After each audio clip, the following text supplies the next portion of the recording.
Bueno, muy buenas tardes, muy estimadas alumnas, estimados alumnos. Es muy grato poder iniciar la parte de los jueves, que es, junto con los martes, el desarrollo de toda la actividad académica. El horario de esta clase es a las 5:30. La otra clase creo que es a las 5. Y esa es a las 5:30, de 5:15, a ver, 5:15 a 6:30. Entonces 5:15 es nuestra hora en la cual vamos a empezar, ¿no? Permítame presentarme. Soy el doctor Johnny Durandal Montaño, soy médico psiquiatra, egresado de esta universidad. He ocupado, no esta aula porque todavía no había esta aula, no había el edificio, estábamos en el edificio antiguo hace muchos años, y he hecho mi especialidad de psiquiatría en la Universidad Nacional Autónoma de México. También allá he sido profesor de psicología médica en la UNAM, y tengo también la especialidad de auditoría médica realizada acá en San Simón. Soy de la primera promoción de auditoría médica, el camino hacia la calidad y hacia la evaluación continua de los procesos medios de la actividad médica, ¿no? Fundamentalmente. Bueno, en realidad es una experiencia muy agradable el participar de una materia, de una asignatura formativa, no solamente en el área del conocimiento y de la capacidad de realizar el manejo de conceptos psicológicos en la interacción con el paciente, sino también en la propia experiencia humana, ustedes como personas y como personas también que se están formando, que están también teniendo un proceso de madurez personal. Las neurociencias nos han enseñado que no solamente la parte emocional se va desarrollando durante la adolescencia y en la etapa de madurez hasta los 18 años, sino también está el proceso de lo que es la maduración cognitiva, el desarrollo de la corteza dentro de la neuroplasticidad. Es decir, nosotros seguimos todavía un proceso de formación cerebral.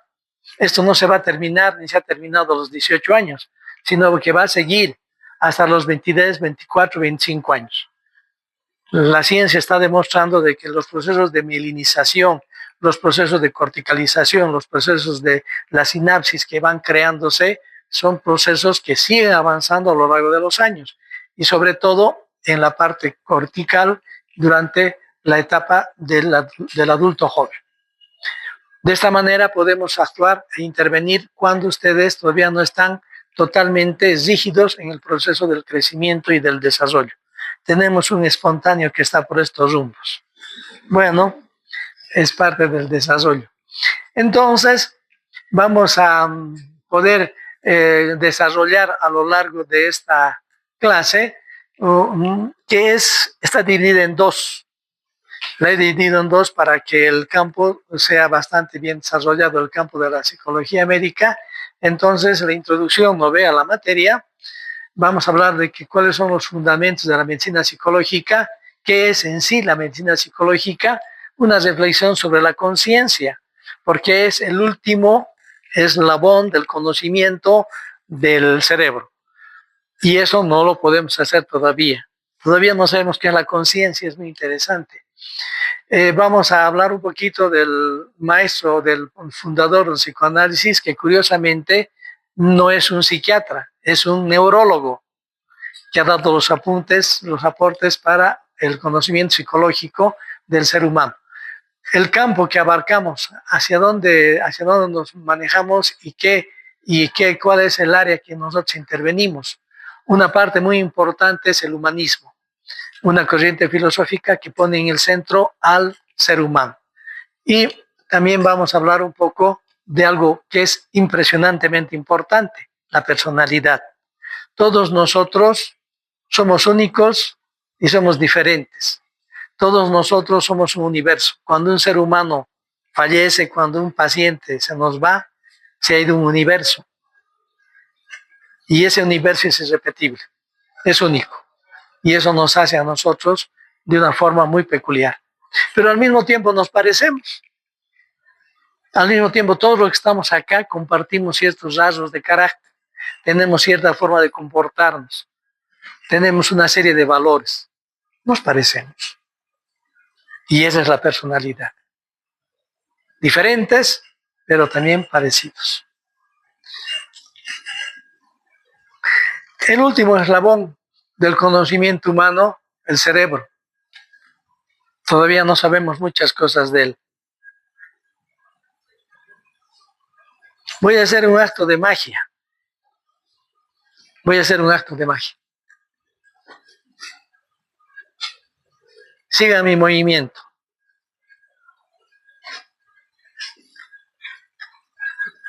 Magia. Magia. ¿Dónde está la magia? ¿Dónde está la magia? Conocemos desde los tiempos de Ortega y Gasset, Premio Nobel de Fisiología y Medicina 1906, cuando dibujó la neurona con un microscopio ahí torpe, agarró, dibujó la neurona. ¿Y cómo fue esta investigación de la neurona? Sucede de que no se podía ver neuronas en el cerebro, solamente había fibrillas. Entonces, Camilo Golgi, del aparato de Golgi, de las mitocondrias y el sistema, los componentes nucleares, Camilo Golgi decía que no había neuronas, no había células en el cerebro, solamente había un entretejido de fibras. Quiso buscar células en el cerebro Ortega y Gasset y no encontró, no podía ver. ¿Por qué? ¿Cuántas neuronas tenemos en el cerebro nosotros? ¿Cuántas?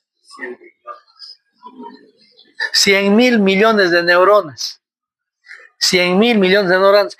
Y cada una de las neuronas puede tener miles de conexiones con otra neurona, de sinapsis. O sea, pueden ser trillones de mensajes de neurotransmisores.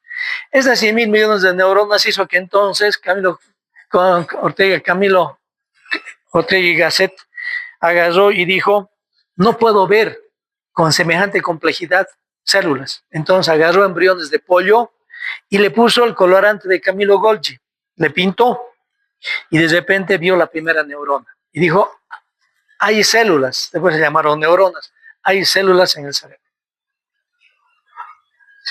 Este fue un cambio, pero paradigmático, que nunca aceptó Camilo Golgi. En 1906 le dieron el premio Nobel por el descubrimiento de las células en el sistema nervioso al español, y a Camilo Golgi le dieron el premio Nobel compartido con Ortega y Gasset sobre el colorante que pintaba las células del cerebro y también ciertos organelos intracelulares. En el momento de recibir el premio Nobel, Golgi dijo, está equivocado, el comité se ha equivocado porque el sujeto no se está inventando, no hay neuronas, no hay células. ¿Y qué dijo Ortega y Gasset? Dijo, qué lástima que el destino nos esté uniendo a dos enemigos, como dos hermanos siameses por la espalda, porque somos irreconciliables. ¿Cuándo se vio la primera neurona? Por microscopía electrónica en 1961, a través del microscopio, un microscopio electrónico en el centro Rockefeller Center de Nueva York. Ahí fue la primera vez que vio la neurona. Muy bien. Entonces nosotros hemos empezado a tratar de entender el cerebro y hemos llegado al problema de la conciencia. La inteligencia artificial nos está haciendo pelota en la inteligencia, ¿no ve? Sabemos que nosotros tiene mucha más información, hace mejores diagnósticos que un médico, teóricamente en función de que está trabajando en una información siguiendo un sistema similar al cerebro. Pero la conciencia, el hecho de saber quiénes somos o el hecho de preguntarnos por qué nos preguntamos, el fantasma dentro del cerebro es lo que no conocemos. Pero vamos a ver, ¿a qué venía esto? ¿A qué venía el acto de magia? Venía que una vez que vimos a la neurona, empezamos a estudiar la neurona y empezamos a encontrar la neurona, cómo está conformada, cómo están las dendritas, cómo están los astrocitos, cómo está el componente de la sinapsis, la hendidura entre una membrana presináptica y postsináptica y todo eso, y de repente dibujamos a la neurona y la conocimos ya a través de mayores técnicas sofisticadas de ver la neurona. Imaginémonos a la neurona como un bombero que está vestido con un traje, un impermeable amarillo, tiene un casco rojo y está agarrando y le está pasando al de al lado un balde con agua, y el balde con agua va y echan al foco del incendio. Aquí está la neurona, está bien descrita, la tenemos bien visualizada. Conocemos sus potenciales de membrana, conocemos cómo está construida su membrana y todos los organelos intracelulares, su núcleo y todo eso. Eso hemos visto. Así está la neurona. Pero hay una cosa, en el momento que yo pienso y tengo un pensamiento acá, ¿dónde está el pensamiento? Está en el mundo etéreo de las ideas. Aquí está el pensamiento. Quisiera escribir un libro, mañana a qué hora me voy a levantar para hacer esto, qué preocupaciones tengo frente a la estructura de las materias. Aquí está. Siento cierto afecto por una persona. ¿Dónde está eso? Está en un mundo inacible, en un mundo que no lo podemos sujetar, porque es una idea. Esa idea que yo tengo en este momento y digo, con mi mano derecha voy a levantar el apuntador, con mi mano derecha voy a levantar ese apuntador. ¿Dónde está esa experiencia humana? Está en el mundo de las ideas. ¿Me siguen? No se ha convertido en acción. Es simplemente un deseo, es simplemente una idea. Y en el momento en que tomo la decisión, algo ocurre en mi cerebro.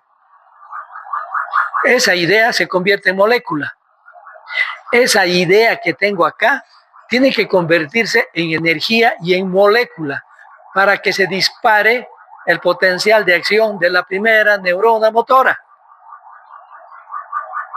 Esto significa que el primer bombero, la primera neurona, no tiene nada en las manos. De repente hace así y aparece el balde con agua. ¿Por qué no la tiene? Antes de que yo tome la decisión y haga el movimiento, no tiene ese balde con agua.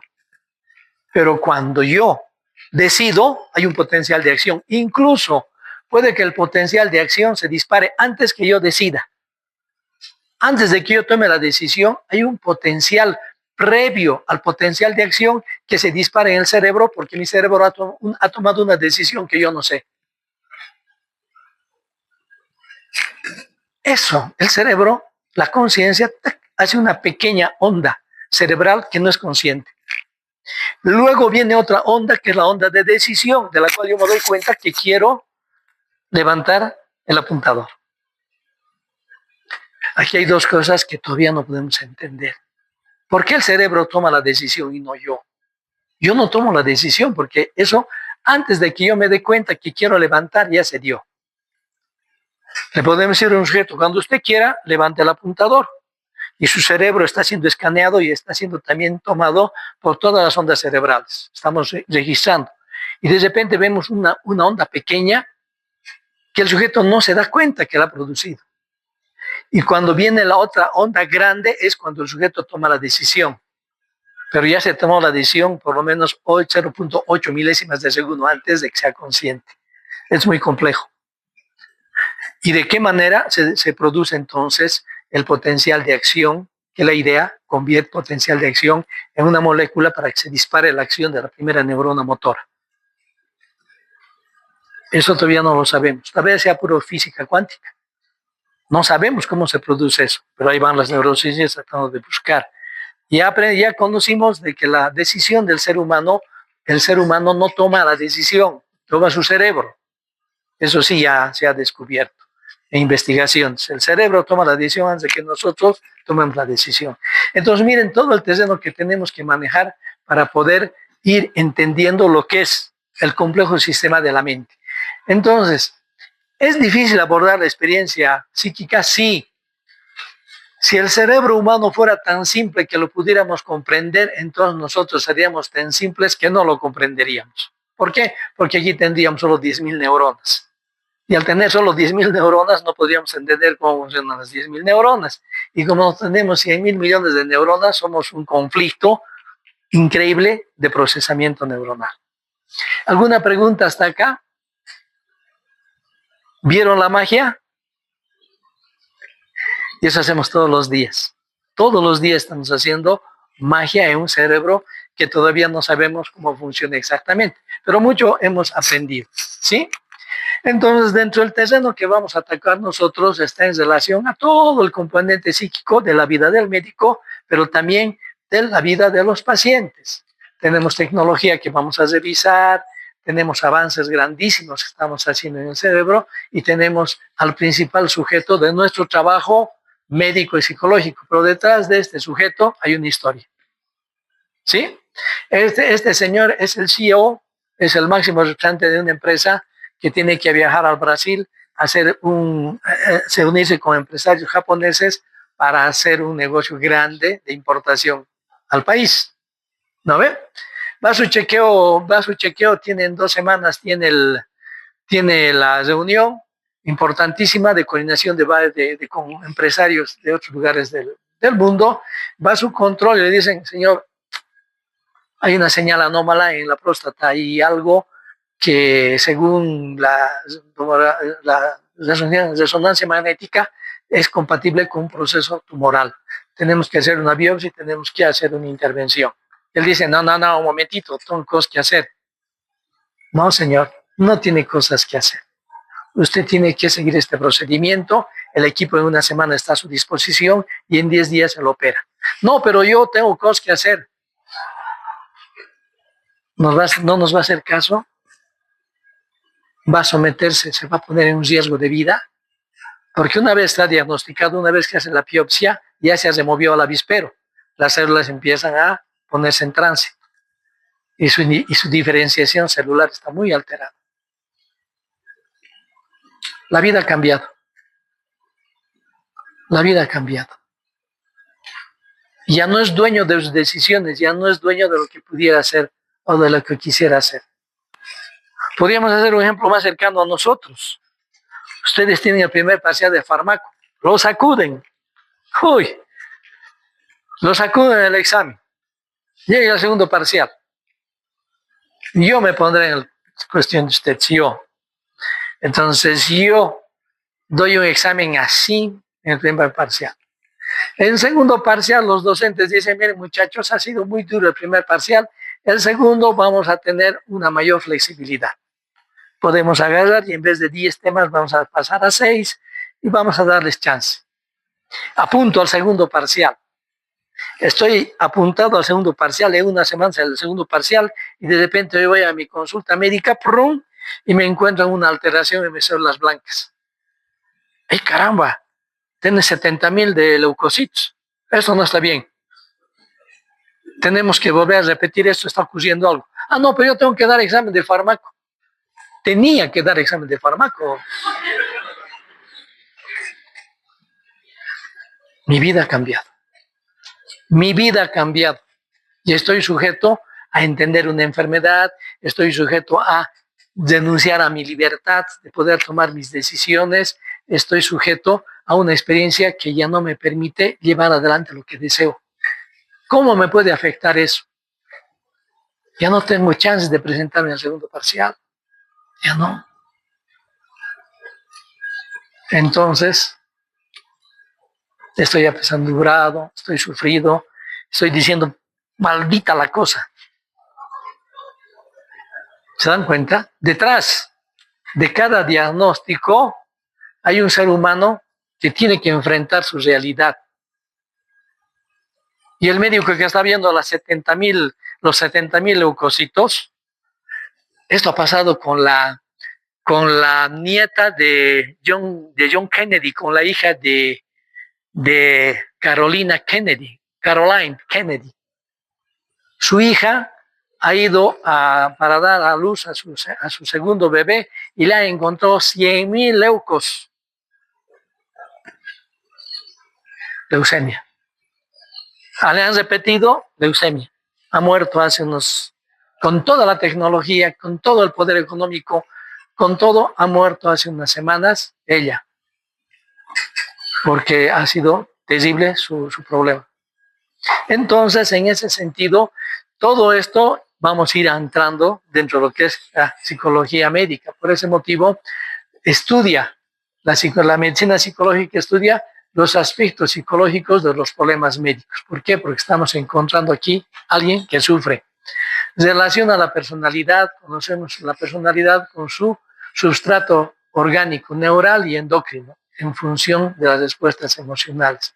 Estudiamos el funcionamiento normal, cómo es que formamos las ideas, cómo es que la conciencia va funcionando, cómo funciona la memoria, cómo está el afecto y también las alteraciones de la misma. ¿Por qué se altera el estado afectivo? ¿Por qué puede nublarse la conciencia? ¿Por qué se altera la misma? Entonces, la psicología médica intenta comprender las diferentes reacciones de los pacientes en medios ambulatorios o en medios de hospitalización.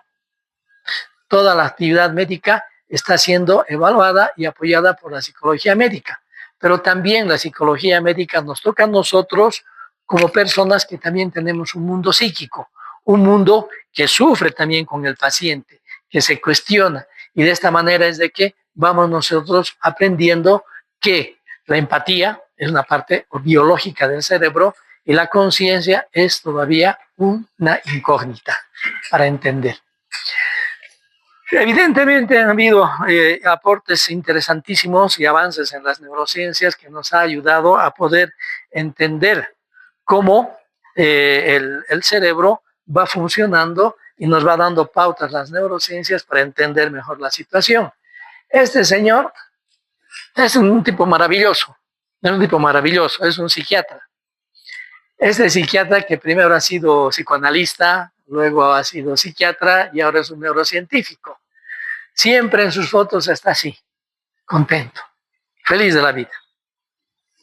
Se llama Erich Kandel. Erich Kandel y es Premio Nobel de Medicina y Fisiología del año 2000. Él ha estudiado las bases biológicas de la memoria y ha demostrado que cada neurona tiene memoria. Inconcebible. Ay, espera un cachito. Tenemos un caballo. Al caballo agarramos y le decimos, ¡hace! Y le damos un palazo. ¿Qué va a hacer el caballo? Va a correr. La segunda vez agarramos el palo, decimos, ¡hace! Y le damos con el palo, el caballo va a correr. Lo estamos acondicionando. ¿Utilizando qué? Su memoria. Luego agarramos el palo, ¡hace! Decimos, ¿y qué va a hacer el caballo? Se va a marchar, va a partir. No va a esperar el palazo, porque aprendió, pues, no es tonto. Aprendió, dije, pucha, si no avanzo con esta palabra, me van a dar un palazo. Aprendió. ¿Y cómo aprendió? Por la memoria. Si no, como Homero lo mismo, no ve, haz de palo y no se movería. No, aquí el caballo aprende, porque tiene memoria. ¿La neurona podrá aprender? Sí. Erich Kandel ha demostrado que la memoria está en las neuronas. Bueno, Erich Kandel, entonces, este premio Nobel que está ganando aquí Cerebrito, ha empezado a cuestionarse varias cosas y de repente hemos empezado a entender una cosa. La conciencia surge de un momento a otro o es un proceso evolutivo. ¿Qué piensan ustedes? ¿Que de un momento a otro ha llegado la conciencia al cerebro y el hombre se ha dado cuenta de, o ha sido un proceso biológico? ¿Qué piensan ustedes? Un proceso biológico sería entonces un camino progresivo. Las neurociencias dicen que sí, es un proceso biológico. El primer dato de la conciencia, la parte más elevada que todavía no nos van a ganar, la inteligencia artificial nos va a ganar, la conciencia, que es el percatarse de que me doy cuenta, el fantasma dentro de mi cerebro, alguien que ve todo lo que está pasando y se pregunta, ¿y por qué estoy viendo lo que está pasando? La conciencia, la parte más periférica de la conciencia es el reconocerme yo como sujeto. Es decir, si yo me miro a un espejo, me reconozco, me doy cuenta que soy yo, Esa es la parte más periférica de la conciencia. Los perritos, los gatos no se dan cuenta de esto. Sin embargo, los grandes simios, nuestros primos hermanos, gorila, bonobo, chimpancé, orangután, ya se dan cuenta frente a un espejo que son ellos. Ya está surgiendo la conciencia. Y después de muchos procesos, de muchos años y de procesos evolutivos, va surgiendo entonces la conciencia. ¿En quién? En el Homo sapiens. que antes eran neandertales, Homo erectus, pero después se convierte en lo que somos, el Homo sapiens. Pero ha sido un proceso progresivo. Los otros animales no se dan cuenta. Los delfines también se dan cuenta que las imágenes que se ven en el espejo, en los espejos de los acuarios, ahí se van dando cuenta que son ellos. Han utilizado ciertas artimañas para hacer eso. A un gorila o a un chimpancé lo duermen y le pintan rayas de colores en el cuerpo. Y se lo paran y le ponen un espejo, despiertas, miren el espejo y de repente se da cuenta que es él y que lo han pintado, se da cuenta. Y entonces empieza a mirarse en el espejo para buscar dónde más tiene esas líneas pintadas. Se dio cuenta. En la Biblia se lee este proceso de la conciencia, porque a pesar de que hablé con algunos de mis grupos de práctica, díganme, ¿de qué árbol en el Edén nosotros no debíamos comer? ¿De qué árbol? Del árbol del conocimiento del bien y del mal. Eso se llama conciencia. Porque solo quien tiene conciencia sabe qué es bien y qué es mal. Un animalito que tiene hambre, un tigre que tiene hambre, agarra un cervatillo, se lo come, se lo desayuna, está teniendo conciencia de que está bueno o malo eso. No, simplemente está alimentando. Le toca alimentarse, no hay de otro. Tiene que sobrevivir y tiene que alimentar a sus crías. Entonces, ¿qué pasa? Que actúa sin conciencia. Pero un ser humano que va a tomar la vida de otro, conoce el valor del bien y del mal. Cuando nosotros nacimos en el Edén, no teníamos conciencia. No teníamos conocimiento del bien y del mal. Vivíamos en comunidad con todos los animalitos. Éramos un animalito más. Estábamos desnudos o vestidos. Desnudos, como todos los animalitos, sin preocuparse que no estén con taparrabos y todo eso. Estábamos desnudos y estábamos en el Edén. Pero cuando comimos del árbol del conocimiento, ahí surgió la conciencia. Ahí se dio cuenta frente al espejo Adán y Eva y dijeron, ¡ay, estamos desnudos! Ese fue el primer proceso de la conciencia. O sea, desde el momento en que éramos animalitos, han pasado miles de años para tener la posibilidad de comer del árbol del conocimiento, según las neurociencias. Esto no es como en la Biblia de un solo trago en un momento, es un proceso. Y que la Biblia describe. Impresionantemente, la Biblia describe este proceso del surgimiento de la conciencia, del bien y del mal. En ese momento se dieron cuenta que estaban desnudos y otro proceso de la conciencia. Se dieron cuenta que debían cubrirse para tapar su desnudez.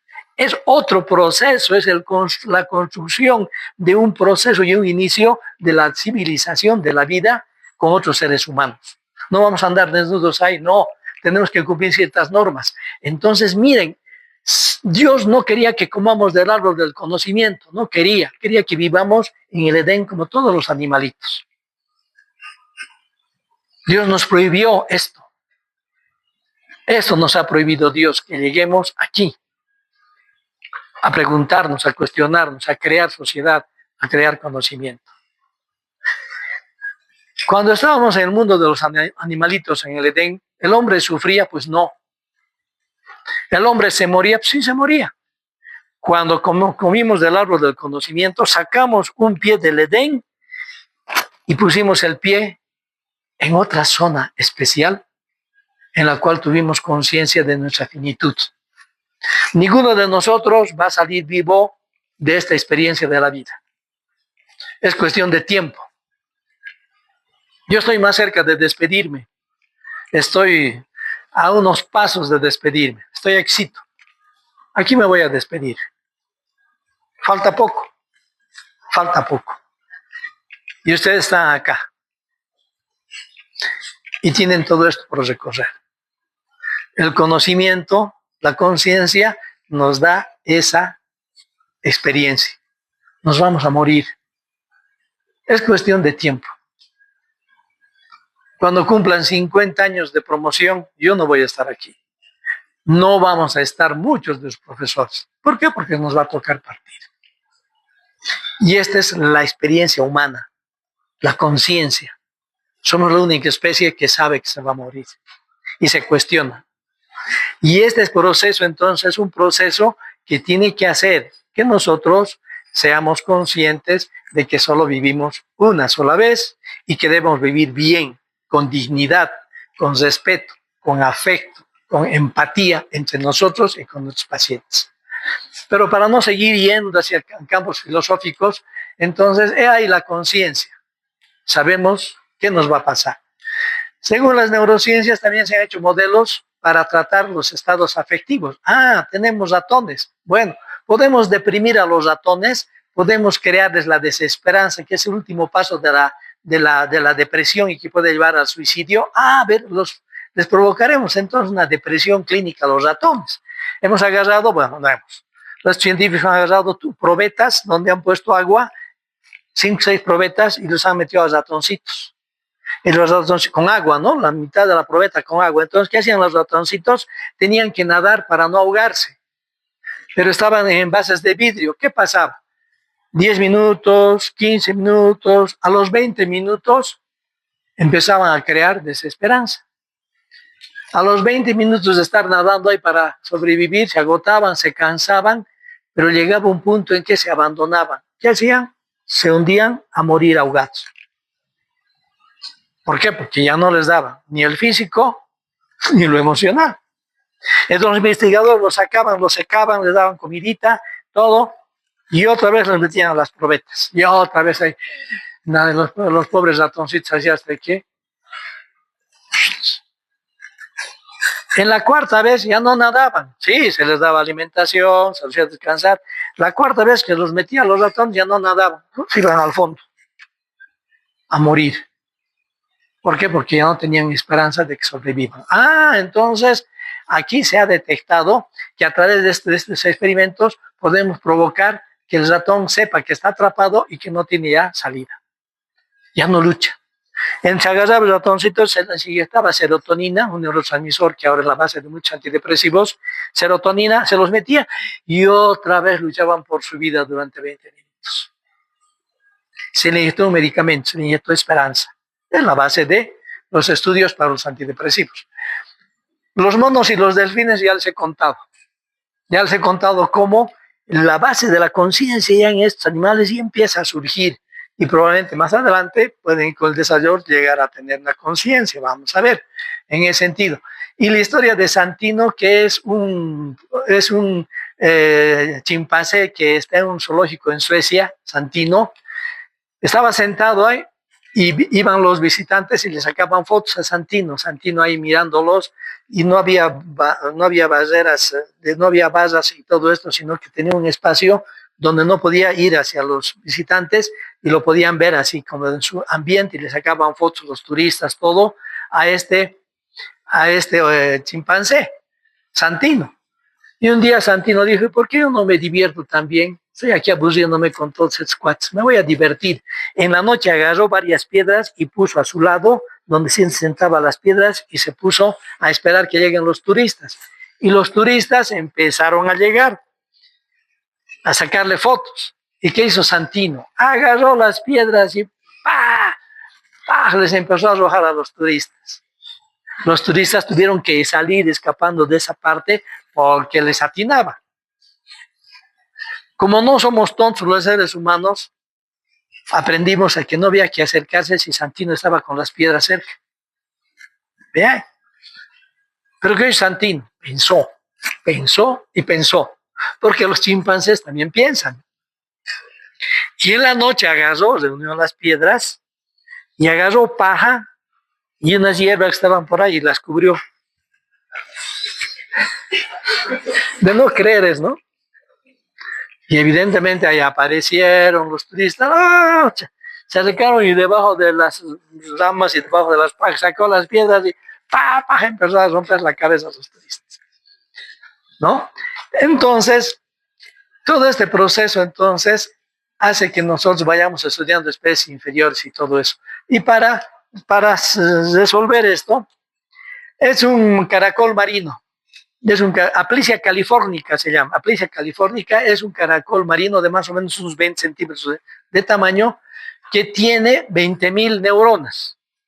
Eric Kandel agarró y descubrió que había un grupo neuronal y una neurona que cuando se la estimulaba, el caracol cerraba las valvas estas y retraía el sifón.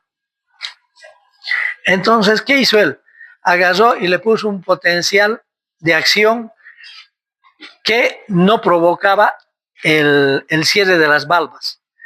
Le aumentó el potencial de acción. Por ejemplo, le dio menos 45 milivoltios y no probó ninguna reacción. Le dio 75 milivoltios y entonces el caracol cerró sus valvas y retrajo el sifón.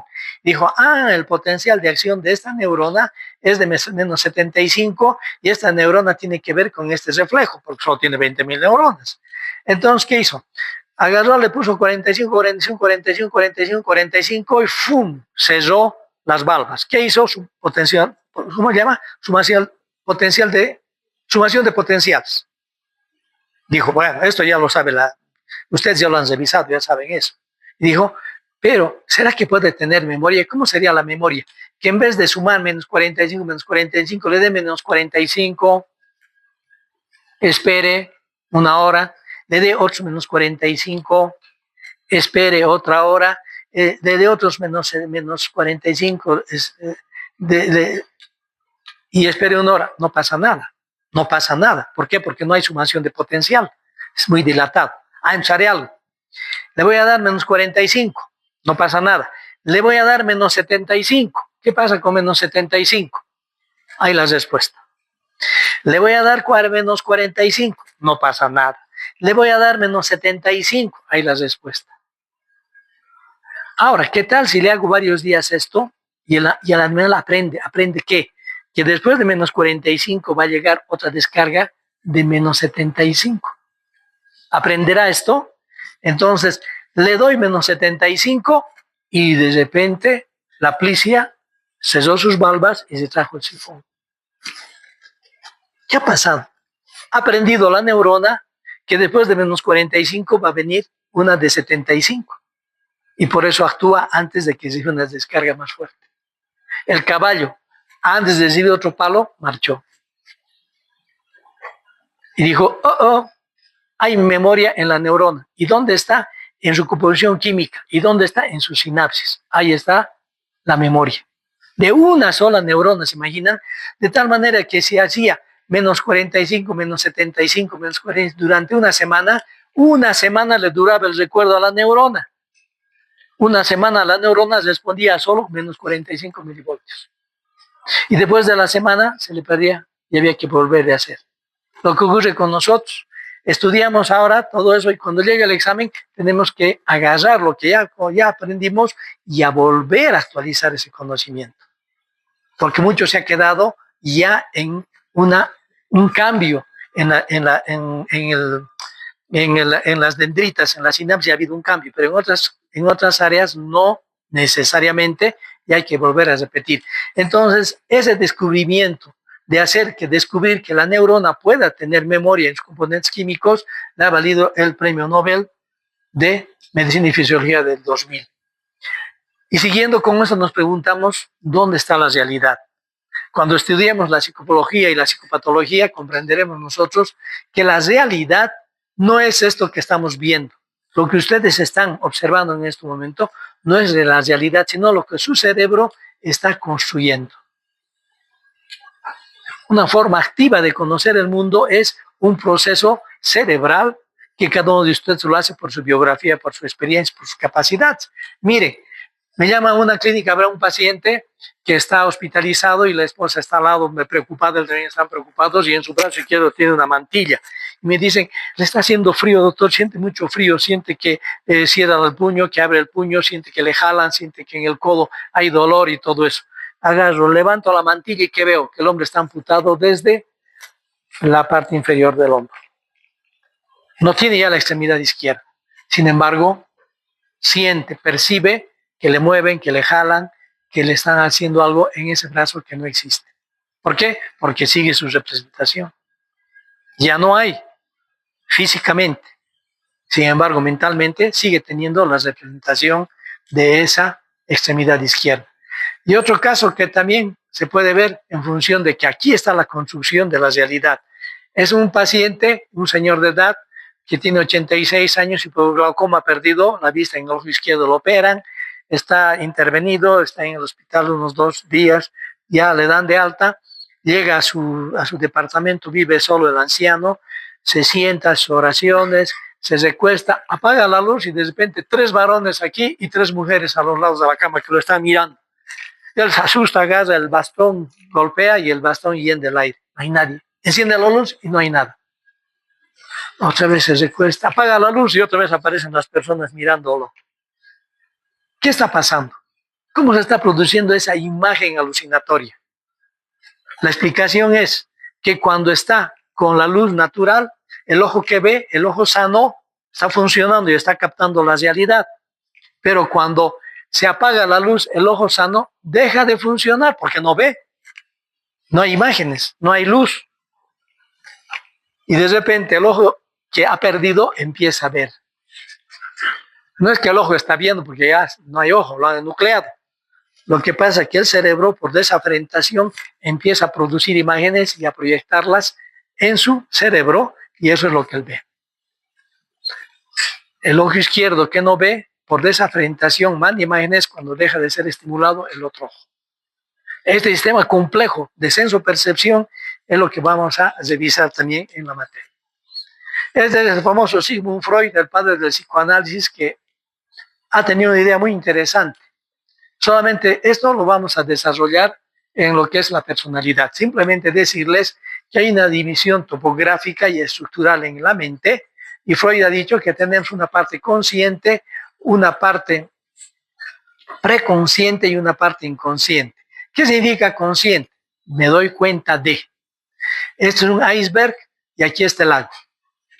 De lo que nos damos y somos conscientes es solo una partecita, pero la gran parte que está por debajo del agua es inconsciente.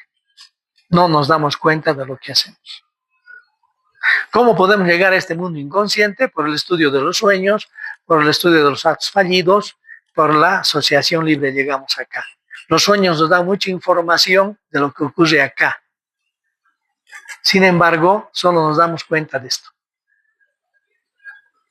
Entonces, Freud ha dicho que los seres humanos tenemos una parte muy pequeña de la cual nos damos cuenta de nuestras ideas, pensamientos, sentimientos.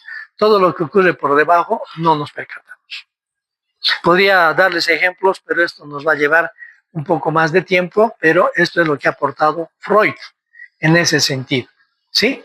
Bueno, ahora ya tenemos sistemas para ver dentro del cerebro y darnos cuenta de las lesiones que puede haber y que sospechábamos que el paciente podía tener.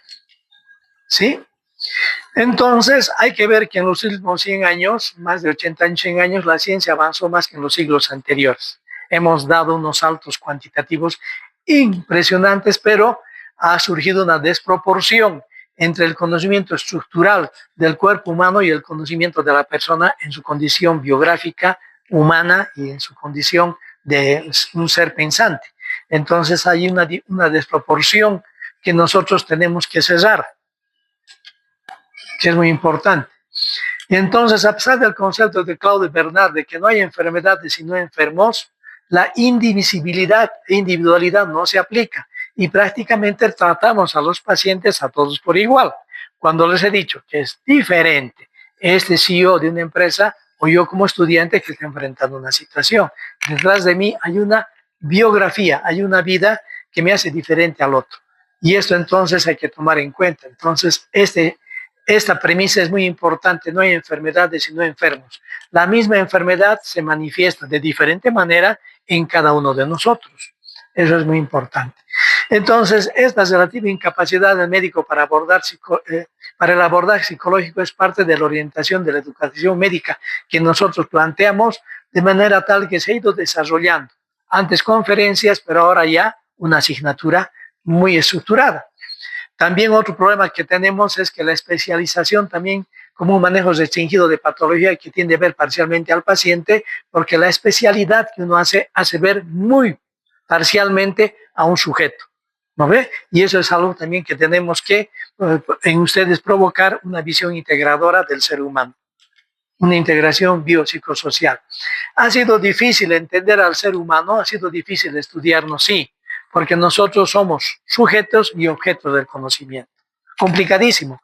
Es muy fácil estudiar al otro, estudiar una flor, estudiar una patología, pero estudiar a otro sujeto, a otra persona, es difícil porque soy yo.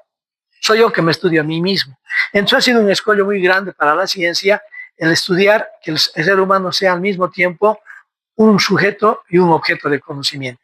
Para poder entender integralmente al ser humano de una manera biopsicosocial, hemos tenido que tener reveses que nos ha dado la ciencia. El primer revés ha sido Copérnico, cuando ha dicho que nosotros no somos el centro del universo. No es que el Sol está dando vueltas alrededor de nosotros y nosotros una visión teocéntrica, no somos el centro del universo, no, nosotros somos parte de un sistema. Y entonces Copérnico dijo que la Tierra daba vueltas alrededor del Sol. La iglesia le agarró del cuello y dijo, tú no sabes más que la Biblia. La Biblia dice que es el Sol el que da vueltas alrededor de la Tierra, no es la Tierra.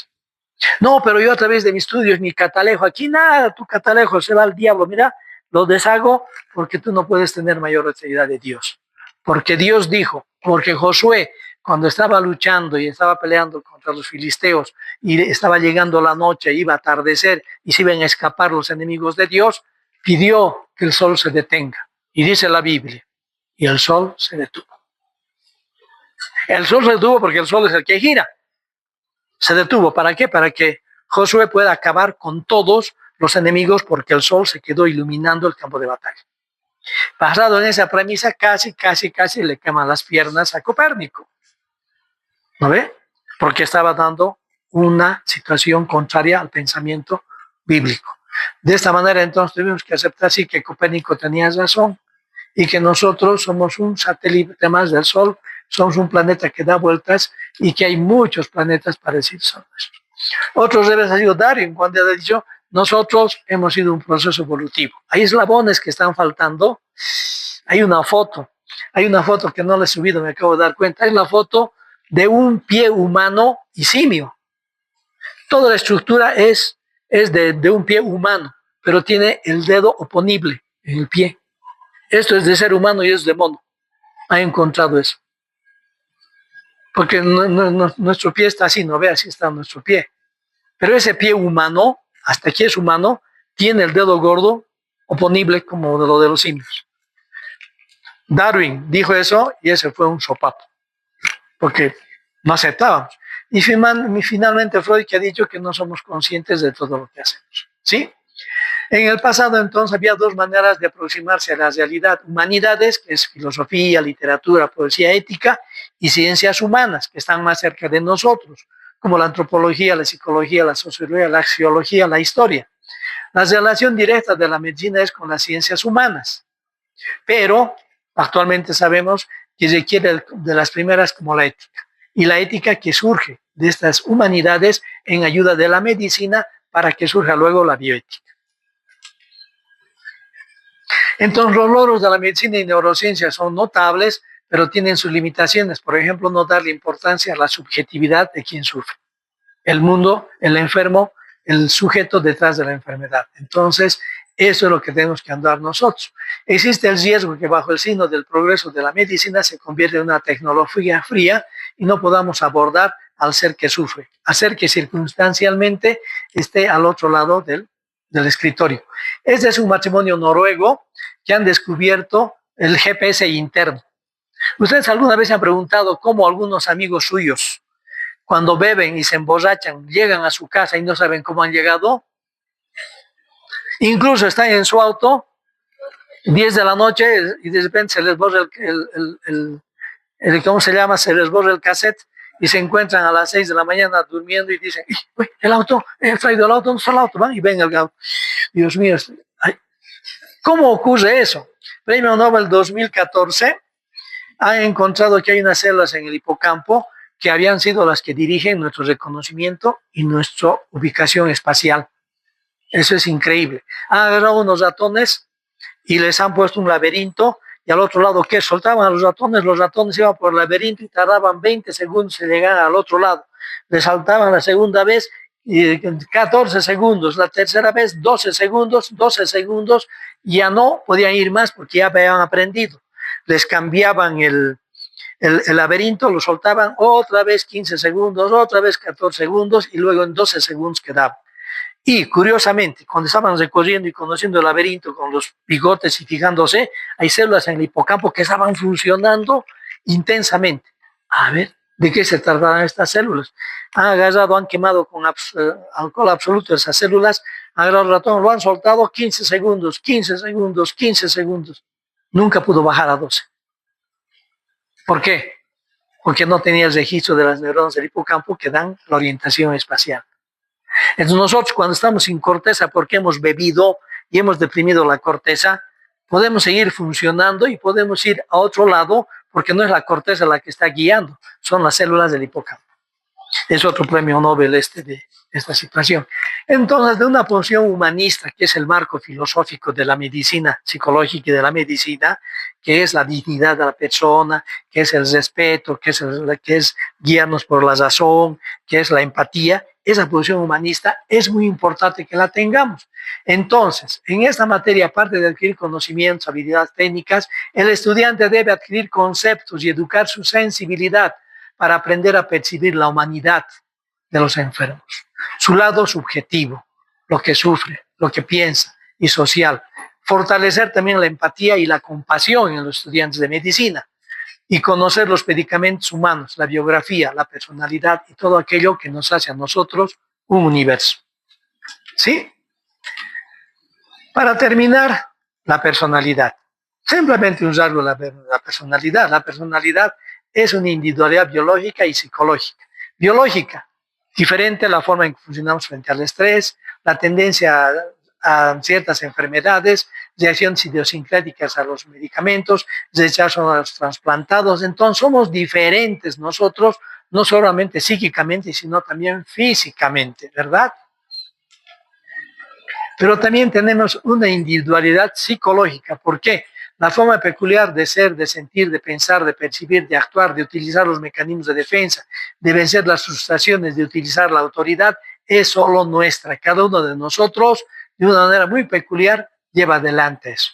Y lo que les decía, la personalidad está formada por el temperamento, que es lo innato, lo que nos hace únicos, producto también de la genética, y el carácter, que es la fuerza de la sociedad. De esa manera, los médicos nos parecemos entre nosotros. Los que viven en los valles nos parecemos. Los que viven en el oriente se parecen entre ellos. Ahora bien, ¿qué pasa si un paciente tiene en su personalidad tiene rasgos paranoides? Este paciente será alguien preocupado, tendrá una actitud, una forma de ser sospechosa, agraviada, acusadora, hipersensible. Este paciente que tiene estos rasgos o trastorno ya quizás tiene esta vivencia. Todo es peligroso. El médico me puede engañar. El médico me puede no decir todo. Entonces estoy pensando mal. Cuando me enfermo, ¿cómo reacciono? Como si la enfermedad fuera un ataque destructor que viene de todas partes, fuera de sí mismo. ¿Cómo tenemos que manejarlo en psicología médica? ¿Con qué conocimientos psicológicos voy a abordar como médico? Hay que tener explicaciones honradas, sencillas, completas. Las acusaciones que él tiene, no, las enfermeras no me tratan bien, ese su colega se ha olvidado de decirme un efecto colateral, no se discuten ni se confirman, pero se explican procedentes de la enfermedad. Sí, porque uno se vale algún paranoide y todo eso. A un paranoide que yo le dé un medicamento y este medicamento le pinta la orina de rojo, va a aparecer en mi consultorio diciéndome y pidiéndome explicaciones por qué le ha ocurrido eso. Es decir, es un efecto colateral. Decir, ¿y por qué no me ha dicho? ¿Por qué no me ha avisado? Me ha asustado, doctor. Usted a propósito quería asustarme. ¿Cómo va a pensar eso? Sí, doctor, usted va a tener problemas conmigo. Así no va a tratar un paranoide. Por eso hay que darnos cuenta quién es paranoide. Un paciente narcisista, sobrevalorada, es la personalidad independiente, perfeccionista predominante, se siente que está por encima de los demás mortales. Nos mira por encima del hombro. Doctor, usted tiene que sentirse feliz. ¿Por qué? Porque lo ha elegido como mi médico. ¿Qué le parece? Ah, caramba, gracias, señor paciente, ¿verdad? Es decir, así son estos pacientes. Entonces, cuando se enferman, como si la enfermedad fuera un ataque a la autonomía y a la perfección de su ego, el miedo y el deseo que lo cuiden. No quiere aceptar que lo cuiden, pero al mismo tiempo necesita. Problemático. Si yo le digo a ese paciente, me dice el paciente, doctor, yo quiero que usted me explique la enfermedad y todo eso, y veo que él es un economista, algo, y yo le digo, ¿sabe? Usted no me va a entender, me va a odiar ese paciente. Yo no soy tonto, no soy imbécil, doctor, estoy a su nivel, soy otro profesionista, ¿cómo va a decir que no lo va a entender? Explíqueme. Ah, caramba, incluso soy más inteligente que usted. Así de fácil. Incluso usted tenía un Toyota, yo tengo un Mercedes-Benz. Ahí está mi Mercedes. Y usted está en su Toyotita. Así que explíqueme, doctor. ¡Hola! Es un paciente narcisista. Bueno, entonces es un problema. Entonces hay que tratarlo como apoyar la integridad del ego, darle contención. Sí, sí, usted va a entender, haciendo que el paciente sea un participante igual. Sí, usted es bastante inteligente. Creo que me va a entender. Vamos a hablar de eso. Ya tengo un paciente para toda la vida. ¿No ve? Porque es narcisista.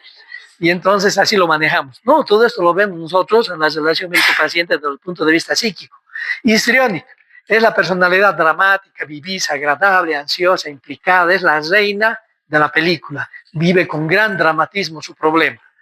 Así como el paranoide es más en varones, histriónica es más en mujeres. La reacción, como si la enfermedad fuera un castigo o un ataque a la masculinidad o feminidad. Tienen un alto grado de perfeccionismo físico, se cuidan, se visten adecuadamente, siempre parecen de menor edad a la que tienen. Entonces, ¿cómo hay que manejar esto? Apreciación de la atracción o el valor que tienen, explicaciones de apego, pero no detalladas, no les interesa, como al paranoide, que hay que explicarle con chubis. A los pacientes histriónicos, no, doctor, no me explique, usted nomás me diga lo más importante para de contar. Y el obsesivo, la personalidad obsesiva. Nosotros tenemos mucho de esto. Por eso estamos aquí. Por eso vamos a cumplir con los trabajos prácticos. Por eso vamos a cumplir con los exámenes. Por eso vamos a cumplir con las tareas que en las prácticas se hacen. Porque somos obsesivos. Es un rasgo. Ordenados, medio serios, agradables, perfeccionistas. Nadie va a hacer mi trabajo mejor que yo nomás lo tengo que hacer. Detallistas, implicados en lo que hacemos. Guardamos las cosas aunque ya no nos sirvan. Lo del propedéutico todavía lo tenemos guardado, ¿no? Pero ¿por qué no hay nomás? Tal vez un día utilice todo eso, ¿no ve? Eso es muy importante, ¿no? Son rasgos, eso también vamos a hablar, son rasgos. La reacción, como si la enfermedad fuera un castigo por dejar que las cosas estén fuera de control. Hemos fallado en esto, no, yo debía haber cuidado, yo debía haber pensado esto, yo. Manejo a este paciente obsesivo, porque puede ser un paciente y no necesariamente yo, explicaciones detalladas, científicas, porque quieren saber, leen, están revisando, van a internet y revisan la enfermedad. Esos son los obsesivos, esos pacientes, y también nosotros, ¿verdad? Explicaciones detalladas científicas, hacer que el paciente participe en las decisiones terapéuticas. Si hay dos medicamentos que podemos utilizar, es así, es así. Pienso que sería mejor para usted. ¿Qué opina? Sí, doctor, yo pienso que tienes razón. ¿Por qué? Pues ya ha leído 2 veces, ha leído 3 veces ese medicamento, ya lo sabe. ¿Por qué? Porque es obsesivo. ¿Sí? Y finalmente, cuando nosotros vamos a hacer un acercamiento a los grandes síndromes, vamos a saber que las enfermedades mentales están clasificadas igual que las enfermedades físicas. ¿Ustedes cómo van a hacer un diagnóstico de una apendicitis? Primero, un dolor que va a estar situado entre el tercio externo, entre el ombligo y la espina anterior superior, el punto de baja, muy sensible, que cuando tocan va a doler, si hacen la maniobra del psoas va a haber dolor. En fin, tienen unos criterios clínicos igualitos nosotros, en el mundo psíquico, tenemos sistemas de clasificación así, objetivos por los cuales sabemos que es una depresión mayor, es un trastorno psicótico, es un trastorno de ansiedad. Igual que en medicina, es una colititis aguda o es una apendicitis aguda, tenemos criterios diagnósticos, pero manejamos sistemas clasificatorios básicamente por ejes. En el eje 1 ponemos la enfermedad psiquiátrica, psicológica. En el eje 2 el trastorno de personalidad o los rasgos. En el eje 3 nos preguntamos qué enfermedades médicas puede tener. En el eje 4 valoramos los problemas psicosociales y en el eje 5 vemos cómo está funcionando el sujeto. Esto como un ejercicio integral para tener el marco biopsicosocial. ¿Sí? Entonces, reconocer al otro en su condición de persona, en una unidad biológica, psicológica y social de su entorno histórico-cultural es importantísima para aproximarnos de manera biológica, psicológica a su historia. Y reconocer fundamentalmente que circunstancialmente es alguien que está al otro lado del escritorio. Por azar de la vida, el enfermo es alguien que está al otro lado del escritorio. Podríamos ser nosotros los que estuviéramos aquí sufriendo una enfermedad, pero no, gracias a Dios vamos a estar acá, pero eso hay que comprender y recordar también que lo que nosotros es una rutina, hemos hecho ya 100 veces esa cirugía, para ese sujeto que está en la puerta del consultorio y va a entrar, es la primera vez. y hay que tener conciencia de que es su primera vez, no sabe qué va a enfrentar, no sabe qué le puede pasar. Y el médico debe tener esa empatía, es entender de que ese sujeto es una persona que tiene que vivir algo y tiene que ser respetado en esa su condición de vivir como alguien que sufre circunstancialmente. Muy bien, han sido muy amables de tener la paciencia de escucharme, muy gentiles. Así que de esta manera damos la primera parte de lo que es relación médico-paciente. Gracias, muchachos, gracias. No, les agradezco el aplauso, es muy grato y eso, pero eso nos obliga a estar con la vara alta y no dormirnos en los laureles. Cuando di mi examen cuando di mi examen para ingresar a la titularidad, los alumnos aplaudieron mi presentación y el tribunal se paró, un médico no muy amigo, y dijo: prohibido aplaudir, a nadie tienen que aplaudir ustedes, así que no aplaudan. Y yo, gracias. Muy amables, muchachos, nos vemos el siguiente jueves a las 5:15.